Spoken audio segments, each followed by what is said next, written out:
Bezrat Hashem, la Gemara du Chok l'Israël aujourd'hui, Choulin 44b. Amar Rav Chizda, Ezeo Tamid Chacham, Aroe Terefa Latzmo. Dit Rav Chizda, qui est-ce qu'on peut qualifier comme un érudit, comme un Tamid Chacham, quelqu'un qui connaît bien sa matière? Aroe Terefa Latzmo. Qui veut dire quoi? Il a acheté une vache, il est parti l'égorger, et voilà, il y avait un doute. Alors maintenant, vraiment, il est Tamid Chacham. Il peut trouver toutes sortes de coulottes, assouplissements halachiques. Il y a une opinion qui dit comme ça. Oui, on peut compter sur l'autre rabbin, on peut compter. Mais non. Aroé Terefalatzmo. Il a perdu maintenant de l'argent parce que toute cette vache est taref. Il va la vendre à moitié prix, comme non kosher.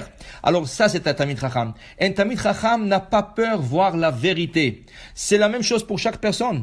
Toujours, on cherche de porte de sortie, on cherche comment te tourner la halakha. Est-ce qu'il y a une opinion qui permet? Pourquoi?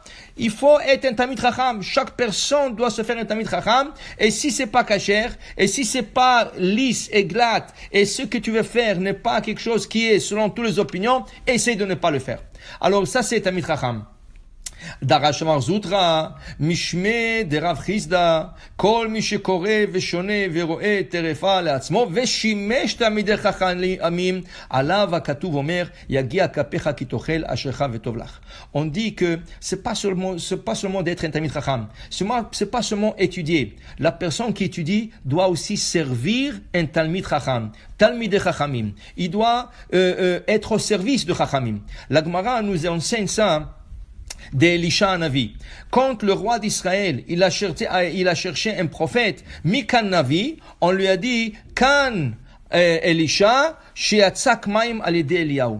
On a cherché un prophète, on a dit voilà, Elisha c'est un prophète, car il a versé l'eau sur les mains d'Eliyahu Navi. La Gemara dit pourquoi ce détail est important dans le prophète, pourquoi c'est écrit dans le livre, c'est écrit pour te dire, c'est pas seulement qu'Elisha était prophète, il a été au service d'Eliyahu Navi, il était son shamash, il était son élève.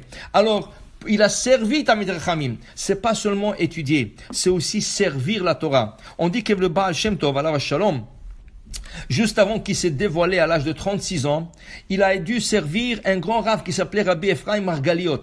Rabbi Ephraim Margaliot, c'était un grand chacham. On lui a dit qu'il ne peut pas se dévoiler tant qu'il n'a pas fait un chimouche, il n'a pas servi ce rav. Il est parti voir ce rav, et c'était un jour d'hiver. Il faisait très très froid. Alors il est parti, il a vu le rav en train d'étudier, il faisait froid chez lui à la maison. Il a pris des bûches de bois, il les a jetées dans le feu.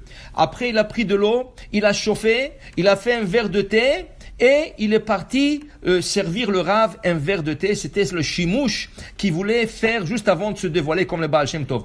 Ils disent que la femme de Rabbi Ephraim est rentrée à la maison et elle a vu que la maison est chaude.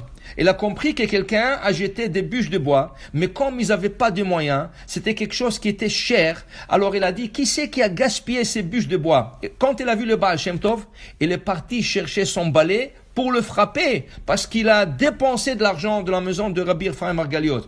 Le Rav, tout de suite, quand il a vu ça, il lui a arrêté. Il lui a dit, si tu le touches, le ciel va s'écrouler. Ça va être le prochain tzaddik de la génération. Et le Baal Shem Tov a été zoché d'être meshamesh ce Rav.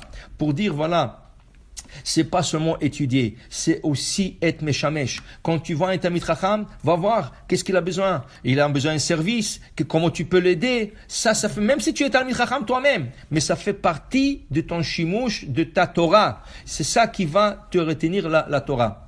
Il dit Amar Rav Zvid Amar, Zoche venochel shene olamot, haolam hazeh vaolam haba, ashrecha baolam hazeh vetov lach baolam haba. Quand tu fais un service à des chachamim, quand tu es au service de chachamim, tu hérites, tu as l'héritage de deux mondes, haolam hazeh et haolam haba. Rabbi Elazar, avu meshadron ben Issa Amidi, lo shakil. Rabbi Elazar dit la Gemara, quand le Nasi, quand le prince d'Israël, le Rishon LeZion, il lui a envoyé des cadeaux, lo shakil. Il voulait pas recevoir. Il voulait pas profiter de Rishon LeZion. Vechi avu mzamnile lo azil. Et quand on l'invitait pour le bar mitzvah, pour le mariage, il voulait pas aller. Il dit, c'est pas pour moi. Alors on a dit, pourquoi? Amar lo kabae mar de'eche. Quand le Rishon LeZion, quand le grand rabbin, le Nassi, il lui a demandé pourquoi tu viens pas, pourquoi tu reçois pas le cadeau que je t'envoie, il dit parce que le roi Salomon dit sonne matanot ichye. C'est lui qui n'aime pas de cadeaux, il va vivre longtemps. Alors pourquoi tu m'envoies des cadeaux? Je vais vivre longtemps, laisse-moi. Alors il lui dit, et la Gemara continue, on disait, Dirtiv Rabbi Zera, qui machadroulé lo shakil. Quand on lui a envoyé des cadeaux, il voulait pas vraiment recevoir. Mais, qui avoue mes amnin le asile. Quand on l'invitait pour une bar mitzvah, pour un mariage, pour n'importe quelle occasion du Nassi, de la maison du Resh Galuta, le Rishon LeZion, il allait à Mar, Itiakuru ou du Mitiakrubi. Il a dit pourquoi? Parce que s'ils m'ont invité, ça va leur faire plaisir, ça va leur faire honneur. Alors je vais là-bas, pas pour le cadeau, je vais là-bas pour leur faire plaisir, pour leur honneur. Alors c'était deux manières de voir les choses. Tu peux te retirer, Ken, et tu peux être dans la société et être parmi tout le monde. C'est comme ça qu'on dit Avraham Avinu Tiken Eruvin. Avraham, il a fait Eruvin. Qu'est-ce que c'est Eruvin? Normalement, Eruvin veut dire clôturer la ville d'une manière qu'on peut transporter le Shabbat. Mais la Gemara, le Chachamim explique Eruvin ayam me'orav imaberiot. Avraham Avinu il s'est mélangé avec les gens, il s'est rapproché des gens et c'est comme ça qu'il a pu faire Baalei Tshuva. Mais par contre, son fils Yitzhak, pas Had Yitzhak, il se rapprochait pas de gens. Il faisait même peur aux gens. Alors on dit tous les milliers de personnes qui ont fait tchouva au temps d'Avraham Avinu, ils ont disparu au temps d'Yitzhak parce qu'ils pouvaient plus avoir le Rav avec qui ils pourraient se connecter. Alors c'était deux manières différentes de faire les choses, mais toutes les manières sont valables. Baruch Adonai le'olam. Amen ve amen.